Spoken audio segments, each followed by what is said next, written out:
Hi, I'm Rachel and this is Rachel's Rustics. Welcome or welcome back. On my channel, I create farmhouse rustic DIYs. I create seasonal, functional, and all year round crafts. If that's something you enjoy, please stick around. Let's get into the video. Okay, so here I have a wood round that I purchased from the Dollar Tree. And I'm going to use Waverly's ivory colored chalk paint. And I'm going to give this 2 coats of that paint.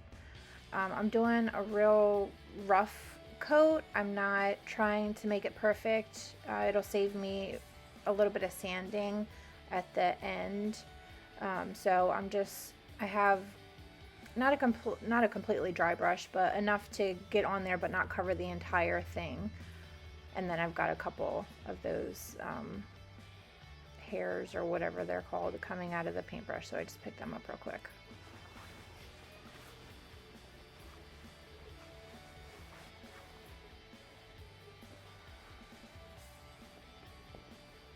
Okay, and then I use my heat tool, and then I did a second coat, like I said.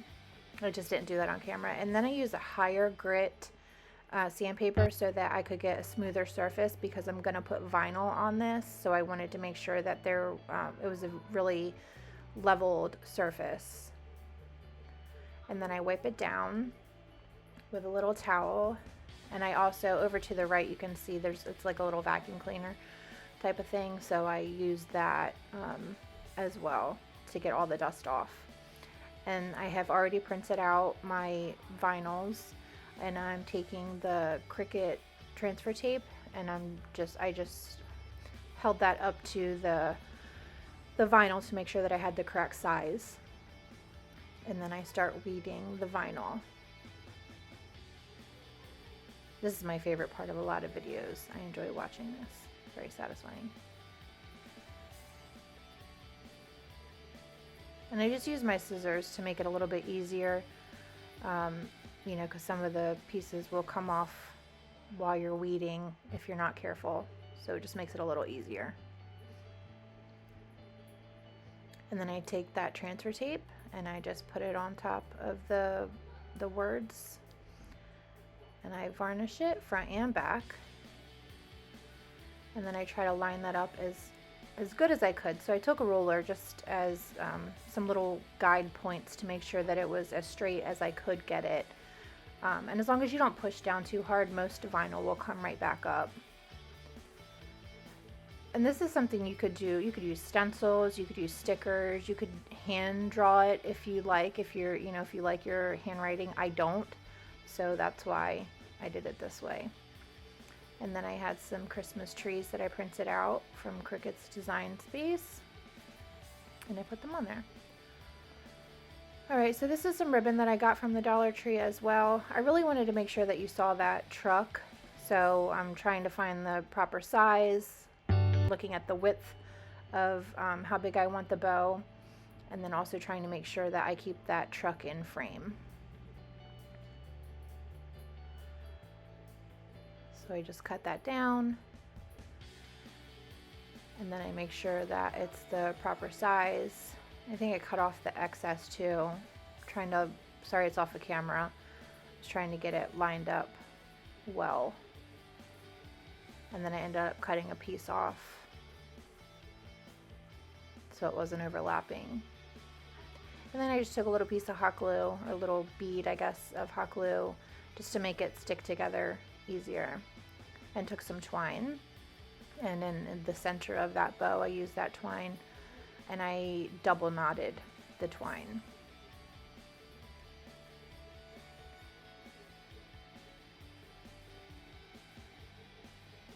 And then again, just placing it up there, making sure it's not too big, it's not going to cover too much.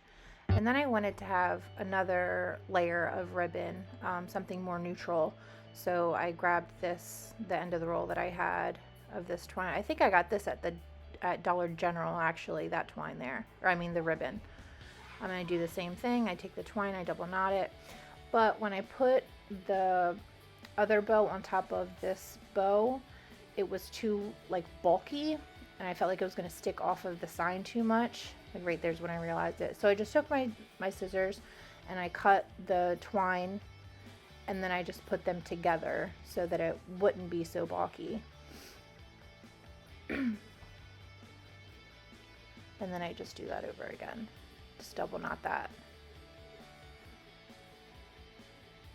Cutting off the excess. Most of the time I do tails on my bows, but with the sign, you know, it wouldn't have looked right. It would have covered a lot of the sign, so I didn't do that.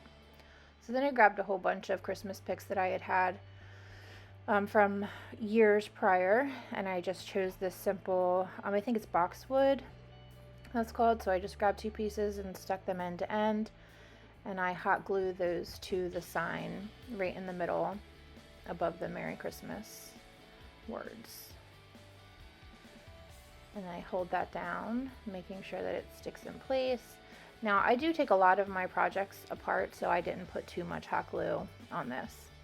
And then I found these berries. I also got these at the Dollar Tree, and I just put one little bunch on each side so that you can see them sticking from behind the bow, and I hot glued those down as well. Just holding that down, making sure it's not going to go anywhere. It's wire, so I wanted to make sure that it's not going anywhere.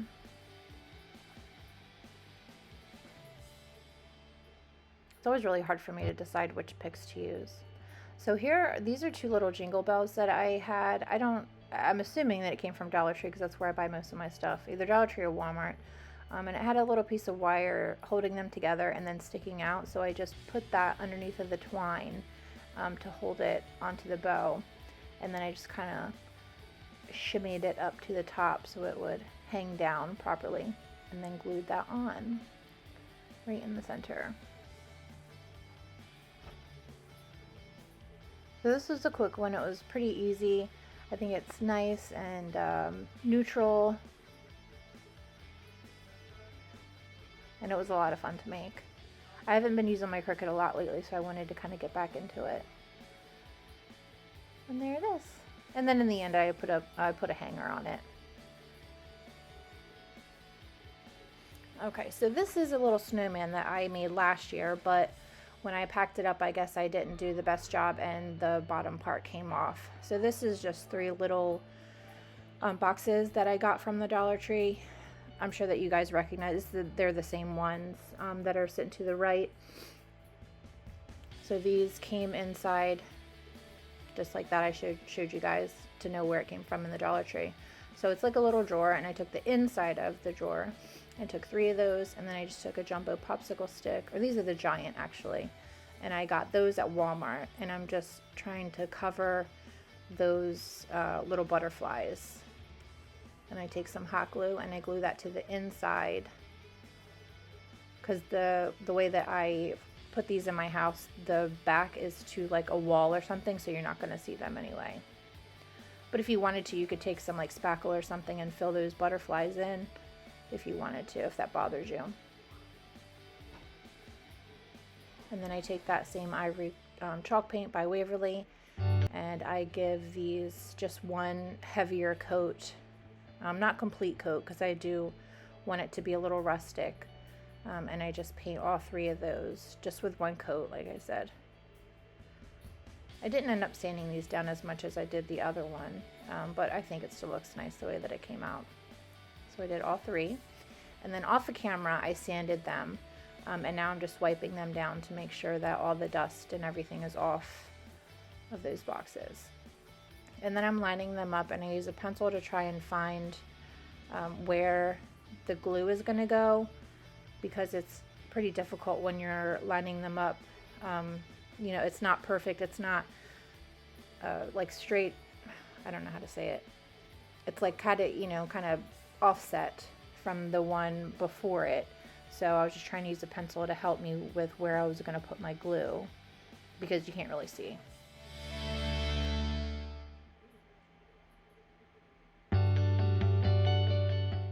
Okay, so I use the rest of that popsicle stick, and I just draw a little nose, a little carrot nose for the snow lady. And whenever I cut popsicle sticks, I always make sure that the side that I want to not be cut is to the left of the scissors, because when you cut down on popsicle stick, the right side of the scissor, it splinters. So it's just a helpful tip for you guys. So then I try, now this is my second attempt at drawing the eyes. And I just did not like the way that it turned out. First I used like a Sharpie, and then I ended up using a paint marker. But I left this in here so that I could show you guys how easy it is if you mess up. I literally just took that paint, went over it, dried it, painted again, dried it again.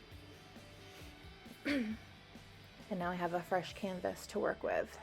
So then I take some Waverly Pumpkin chalk paint, and I paint that little nose that I made on the front and then all of the sides.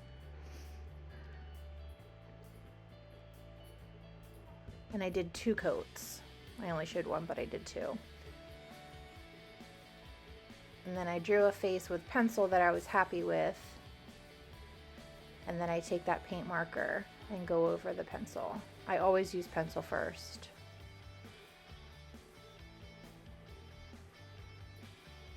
And I almost got rid of this one, but I was tired of making faces. I'm not good at making faces like this.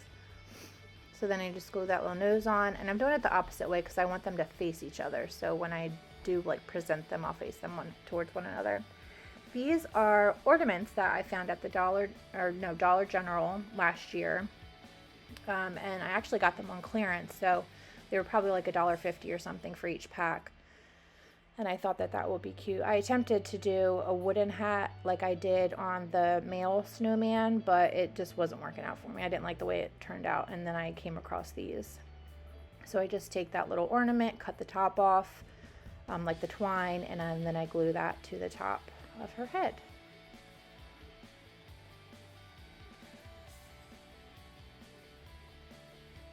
And then because I put this same exact ribbon on the male snowman, I wanted to have it match a little bit better. So I took some more of that and I cut it down a little bit so that I can wrap it around her hat just like I did with his last year. So I just cut it down and I fit it behind the like the berries and the little pine leaf there, and I just hot glue it down.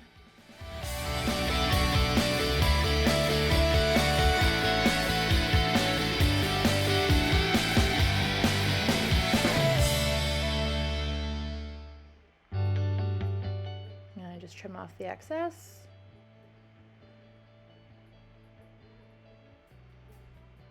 She's so cute. So then I go through my ribbons, and I've got this lace ribbon that I got at the Dollar Tree, and then I also have like this like little, looks like pearls almost, but I wasn't liking the way that looked, so I ended up using the lace ribbon, and I wrapped that around her kind of like a scarf just to make her a little more feminine. So I wrap that around her, get the right sizing, and I cut that down. And then I wrap it around her the way that I want it to be, and I just put 2 little tiny beads of hot glue on either side. At first I wasn't going to glue it at all, but I decided I wanted it to lay right. So I just glued that down, and then I did the same on the other side, making sure it was laying straight. It's like right at the bottom of that first box. And then I tied a little knot like you would a scarf.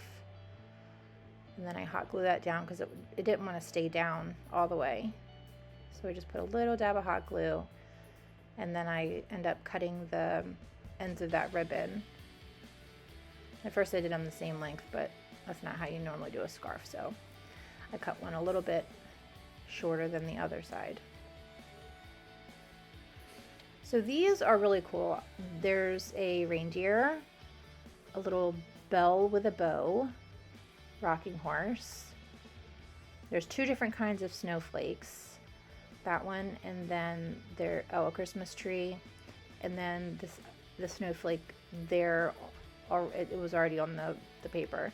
And I'll link these in the description box. I got these last year for Christmas, and I use them all the time.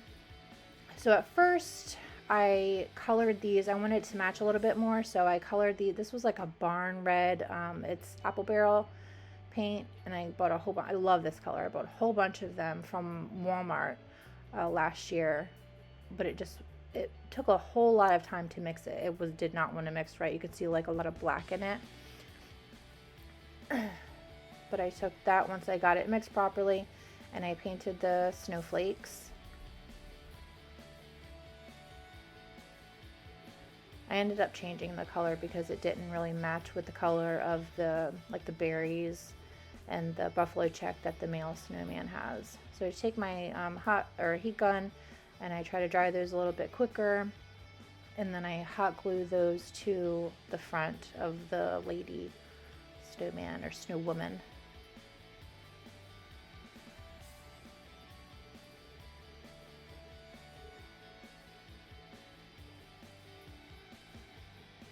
And I don't remember which paint color I used, but this is Waverly, and it's either crimson or lacquer. One of them I like more than the other, but I took that and I covered over that barn red that I had. You don't see like a big difference on the camera, but in person you can see a bigger difference. And that's it. That's all I did for those guys. These were really easy to make. If you wanted to make the wood snowman, you could use one of those ornament hats, or you could use, these are just like little scrap pieces of wood that I had that I painted, sanded, and glued together. But that's it. Those are my projects. I really appreciate you guys. Let me know what your thoughts are in the comments. And I will have more videos coming in the future. I plan to get another video up hopefully by the end of next week. Oh, they are so cute. Thank you so much. I'll see you guys in the next one.